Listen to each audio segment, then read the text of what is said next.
Esta mensagem maravilhosa, incomparável, que o Espírito de Yahushua tem falado ao meu coração, tenho certeza que vai ajudá-lo e vai até mesmo revitalizar, revigorar sua fé, seu entusiasmo pelas coisas do Altíssimo.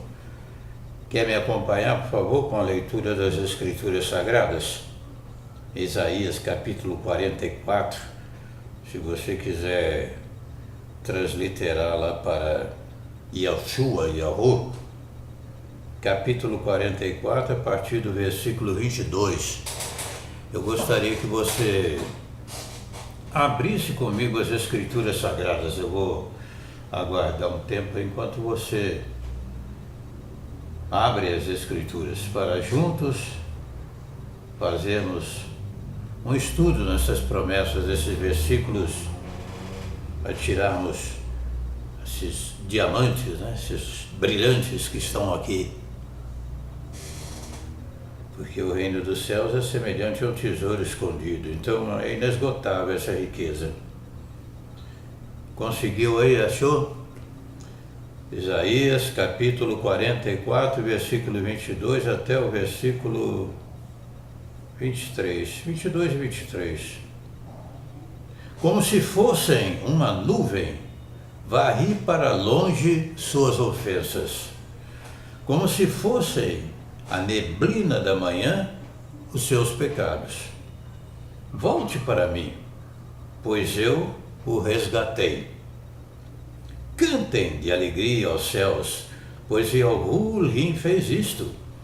Gritem bem alto, ó profundezas da terra, e rompam em canção, vocês montes, vocês florestas, e todas as suas árvores, pois Yahu resgatou a Yerocaf.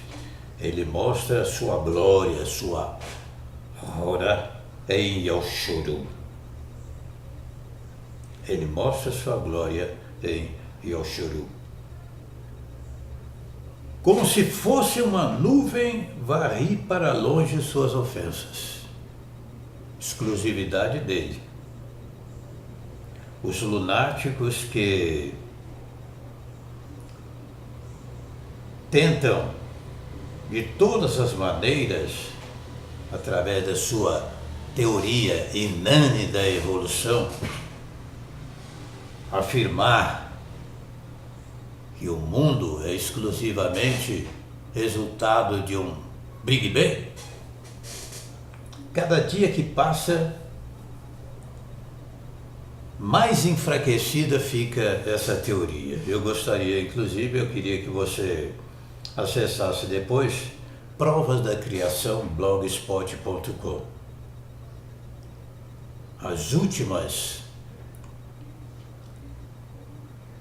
descobertas, comprovando que o mundo teve a sua origem, teve o seu criador.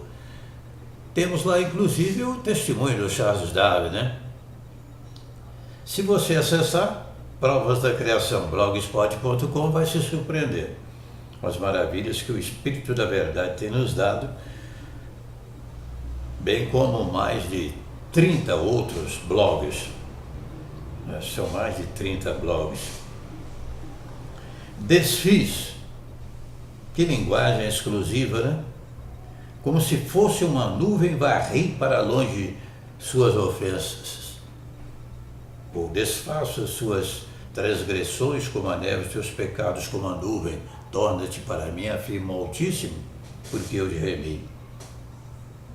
O único que pode desfazer totalmente essas transgressões, pecados, tudo aquilo que é de ruim em nossa vida, é somente o nosso próprio Criador. Toda árvore que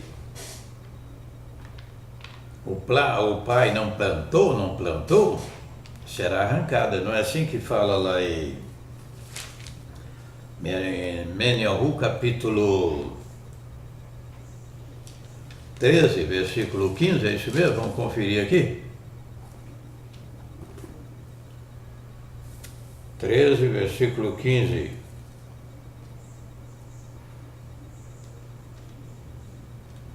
Onze, 14. Parece que é 15, né? Versículo 13 é o contrário. É isso mesmo.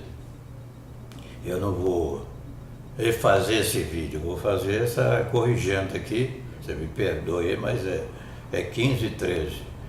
Ele respondeu, Yahushua respondeu: toda planta que meu Pai Celestial não plantou será arrancada pelas raízes. Toda planta, toda ideia maligna, tudo aquilo que Satanás tenta aprontar contra nós, o Altíssimo, Soberano, o Autoexistente, o Autossuficiente vai lá e desfaz. Satanás não tem autonomia. Ele está aí para cumprir os desígnios do Altíssimo. E as Escrituras deixam bem claro que Yahushua aniquilou a Satanás, Ivrite 2,14. Então ele tenta às vezes, né, colocar doença, enfermidades, problemas, desavença familiar, uma série de coisas próprias da natureza dele, caída, derrotada. Mas Yahushua vem nos trazer vida e vida com abundância, não é mesmo? Então você não se deve deixar abater pelas artimanhas de Satanás, pelas acusações do inimigo, porque nosso Salvador amado desfez as nossas transgressões completamente. Vamos voltar a essa passagem maravilhosa, 44.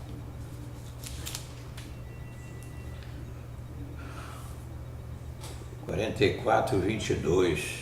Como se fosse uma nuvem varrir para longe suas ofensas, como se fosse a neblina da manhã seus pecados. Maravilha, né? Volte para mim, pois eu o resgatei. Esse convite aqui está na parte B do versículo 22. Volte para mim, pois eu o resgatei. É muito mais abrangente do que você pensa, que nós pensamos. Ele está, inclusive, interligado com o mesmo livro do profeta messiânico, lá no capítulo 1, que diz o seguinte, capítulo 1, o versículo 18 ou 19, vamos ver aqui, vamos conferir, capítulo 1, versículo 18 ou 19, vamos ver. Se vocês estiverem dispostos a obedecer, comerão os melhores frutos dessa terra. Agora o versículo 20. Mas se resistirem e se rebelarem, serão devorados pela espada, pois Yahurim é quem fala. A espada do Espírito, que é a palavra de Yahu. Então, quando ele nos faz esse convite lá em 44, a partir do verso 22, não é de maneira alguma desassociada às advertências também que ele nos faz, por um motivo até óbvio, me permito dizer. Porque diante de tamanho convite, de tamanha oportunidade de ser perdoado, transformado, curado, libertado e ainda usufruir da vida eterna, o indivíduo que despreza tamanho privilégio não merece outra coisa no seu inferno mesmo. É por isso que ele também diz, lá em Hebreus, né, Ivrite, adulterado para Hebreus, Ivrite, Como escaparemos nós se negligenciarmos tão grande salvação? Não é isso mesmo? Lá no capítulo 2, vamos conferir? Como escaparemos nós se negligenciarmos tão grande salvação?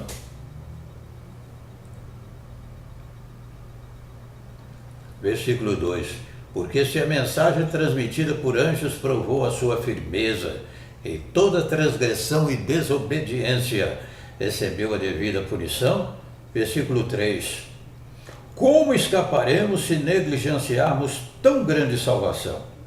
Esta salvação, primeiramente anunciada pelo Morriul, pelo Rei, pela Majestade, foi-nos confirmada pelos que a ouviram. E a Ru também deu testemunho, vamos ao 4. Testemunho dela por meio de sinais, maravilhas, diversos milagres e dons do Espírito Santo, Kadosh, distribuídos de acordo com a sua vontade. Como escaparemos nós se negligenciarmos tão grande salvação? O privilégio de ser salvo já seria suficiente. Mas o nosso Pai querido vai além, nos abençoando com toda a sorte de bênção espiritual, conforme Efésios 1,3, esse mesmo? Vamos conferir? Efésios 1,13, e o verbo ali está no passado, viu? Ele nos abençoou com toda a sorte, quer dizer, as bênçãos estão lá, à nossa disposição, para que as colhamos, as apliquemos nas nossas vidas e vivamos realmente em novidade de vida para a exaltação do Rei. Efésios 1,3, vamos ver. Bendito seja o Ul e Pai de nosso Morriul, Yahushua Mehushihai, que nos abençoou com todas as bênçãos espirituais nas regiões celestiais em Yahushua, o Mehushihai, o Messias. Já fomos abençoados, está à nossa disposição.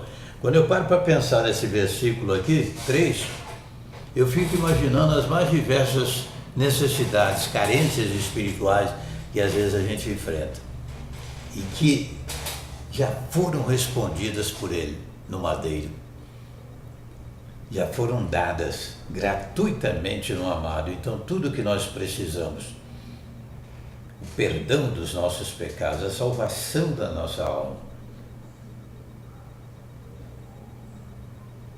Portanto, só Ele, somente Ele tem essa autonomia. Ele é absoluto. Perdoar, desfazer as nossas transgressões, nos restaurar, nos trazer de volta. E olha que pode ser de maneira simultânea para todos quantos queiram em todo o mundo, em toda a terra, de maneira simultânea. Um dos atributos do Altíssimo que mais me apaixona cada dia é a sua onipotência, a sua autoexistência, a sua autossuficiência, mas a sua onipotência, capaz de fazer tudo aquilo que Ele quiser. Ele é todo poderoso. Quando Ele disse para Mehushua, diga a Faraó que eu sou, o significado real dessa expressão, a sua origem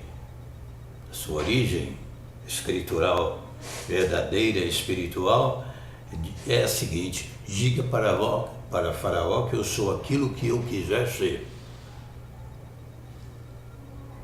Ele é aquilo que Ele quiser ser, do jeito que Ele quiser se revelar ao homem, Ele pode se revelar, as mais variadas formas. É por isso, inclusive, que eu não entro nessa polêmica de transliterações das mais existentes. E me permitam aqui uma consideração para que não fique em falta com aqueles que são estudiosos dos nomes verdadeiros. Somente aqueles que conhecem os nomes verdadeiros, verdadeiramente, irão usufruir dos privilégios mais profundos. Isso é indiscutível.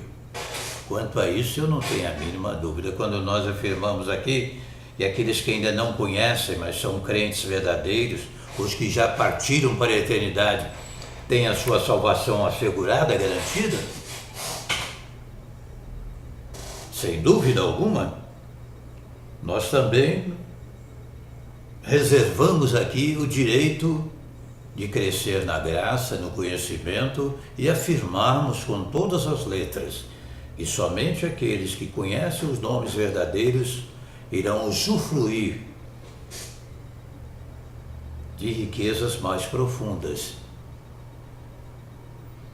O verdadeiro tesouro, mais fino mel que escorre da rocha, conforme lá em Telerim, capítulo 81. Ele vai nos saciar com mais fino mel que escorre da rocha, porque aqueles que conhecem o nome verdadeiro não estão mais subordinados a um sistema, mas agora passam a ter um relacionamento direto com o nosso Salvador amado, a videira verdadeira. Portanto, fazemos essa ressalva, essa aplicação, sem julgarmos ou condenarmos aqueles que não conhecem e que às vezes são até mais crentes do que aqueles que se dizem conhecedores das verdadeiras transliterações que saíram do sistema, mas não têm às vezes demonstrado com suas vidas esse testemunho de real transformação e conhecimento. Sem querer julgar ou condenar a quem quer que seja, porque já disse, repito quantas vezes forem necessárias, que eu sou um cidadão reciclado. Se alguém lhe disser que eu já fui muito pecador, cidadão mundano, né, vivia no mundo aí do pecado, da prostituição e tal, diga para essa pessoa que ela está enganada a meu respeito, que ela não me conhece direito, eu fui pior. Eu fui pior, tá? Eu fui pior. Então, na realidade, outro dia eu tive uma experiência que me deixou maravilhado, maravilhado.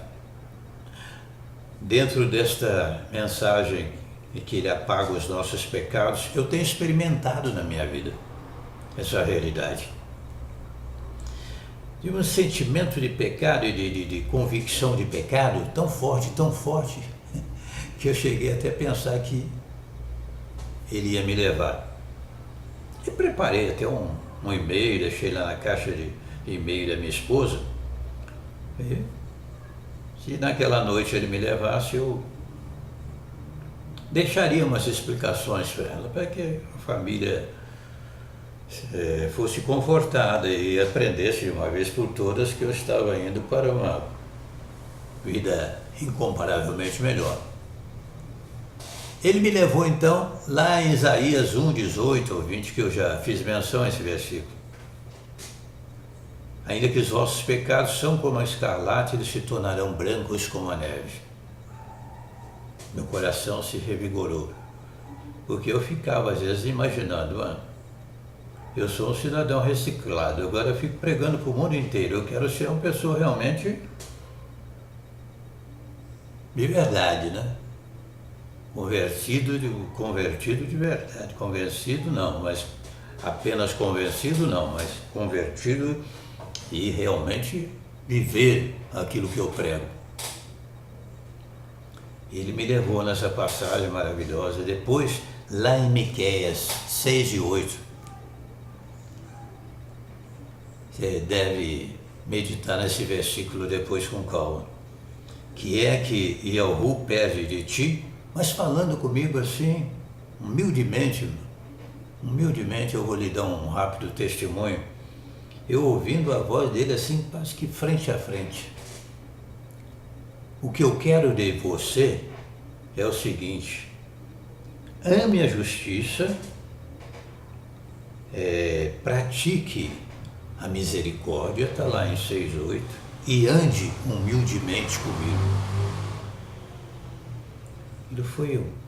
E depois ainda em Menelhu, capítulo 5, que trata das bem-aventuranças, Bem-aventurados os pobres de espírito, bem-aventurados os misericordiosos. Né? Pobre de espírito não é esmoléu, um mendigo, mas aquele que depende, reconhece a sua carência total do Altíssimo e Yahushua, porque sem ele nada podemos fazer.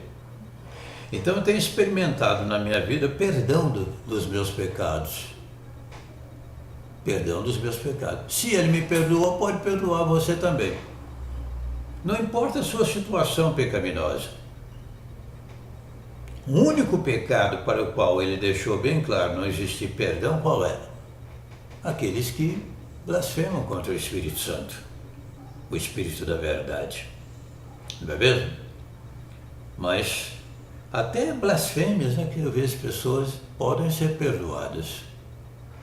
Podem ser perdoadas. Mas aquele que blasfemar contra o Espírito Santo não tem perdão. Nem nesta vida, nem na vida futura. Mas o que é blasfemar contra o Espírito Santo? Uns afirmam que é rejeitar a salvação.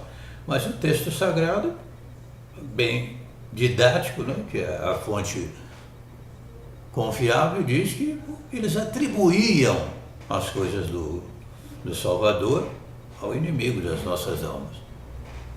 Blasfemar contra aquilo que o Espírito de Yahushua estava realizando através dele. Então isso aí não tem perdão, nem aqui nem na eternidade. E rejeitar a salvação. Uma das maneiras de saber se você blasfemou ou não contra o Espírito Santo é ver o seu grau de interesse pelas coisas do Altíssimo. Quem blasfema contra o Espírito Santo, alguém me perguntou outro dia sobre isso, quem blasfema contra o Espírito Santo, ele perde totalmente o desejo pelas coisas do Altíssimo. Primeiro porque ele já está numa atitude de de negação. Né? E em seguida, ele está naquela atitude de negar e quem blasfema contra o Espírito Santo não se aproxima dele, do nosso Consolador amado. A pessoa está buscando, enquanto ele estiver buscando, é sinal de que ele está sendo incentivado pelo Espírito da verdade. Então, se você tem esse sentimento de culpa, essa dúvida se blasfemou ou não contra o Espírito Santo, se você está buscando a presença do Pai, você não blasfemou, porque senão não estaria buscando. É Ele que realiza em nós tanto querer como efetuar. Ele que nos convence do pecado, da justiça e do juízo, o Espírito Santo. O Kadosh, aqueles no hebraico moderno, Ruach HaKodesh, Ruach HaHoshua, o hebraico que nós preferimos usar, o hebraico arcaico. Ele transforma as nossas vidas, perdoa os nossos pecados. Eu não sei qual é seu comportamento, seu tipo de vida. Inclusive, eu sou um humilde pesquisador, né? Durante esses 50 anos de preparo, disciplinas, percalços, estudos e pesquisas de horas e horas, eu tenho recebido do Altíssimo também o privilégio, o dom do conhecimento, ou o dom da ciência. Enquanto a ciência se preocupa em descobrir outras coisas relacionadas a essa vida passageira, quem tem o dom da ciência, o conhecimento, procura pesquisar as coisas mais profundas que nos vêm pelo Espírito da verdade, porque ele é que perscruta as profundezas do Altíssimo. Mas eu estava fazendo uma pesquisa e posso provar e comprovar isso. Muitas pessoas se suicidam, sabe por quê? Você tem uma ideia, mais ou menos, por que muitas pessoas cometem o suicídio? Porque acham que não tem mais jeito, perdão para eles. Quando na realidade, o que a Bíblia diz? Eu desfaço as tuas transgressões como a neve, os teus pecados como a nuvem. Torna-te para mim porque eu te remi. Às vezes até crente mesmo que desviou e foi embora. Cometeu até suicídio. Cometeu até suicídio, porque achou que não ia ser perdoado. Ao passo que se ele voltasse para o nosso Salvador amado, teria a mesma receptividade que teve o filho pródigo, recebido braços abertos. Mas quando ele examina o seu pecado, acha o pecado muito grande, e começa a questionar a si mesmo, como muito pecador, e achar que não tem perdão, esse diagnóstico é dele, é pessoal, humano, não é um diagnóstico verdadeiro do Espírito. Porque o Espírito da verdade afirma que ainda que os pecados sejam como a escarlate, você sabe o que é uma cor escarlate? Eles se tornarão brancos como a neve. Ainda que são vermelhos como o carmesim, se tornarão como a branca lã. Se quiserem ouvir, comerão o melhor desta terra, está escrito. Portanto, não rejeite essa oportunidade de ter os seus pecados perdoados. Comece daqui para frente uma nova vida. Como aquela mulher surpreendida em flagrante adultério. Né? Vai e não peques mais. E o Yahushua lhe capacitou para ir e não pecar mais. Quando ele deu essa ordem, vai e não peques mais, estava passando para ela, pelo Espírito da verdade, a condição espiritual para ir não pecar mais. Não estava simplesmente, já falamos sobre isso, dizendo para ela, agora vai, se esforça para não pecar, não. Quando ele disse, vai e não peques mais, vai, eu estou lhe dando capacidade para não pecar mais. Este é o real sentido da frase, do texto escritural. Um abraço, até a próxima.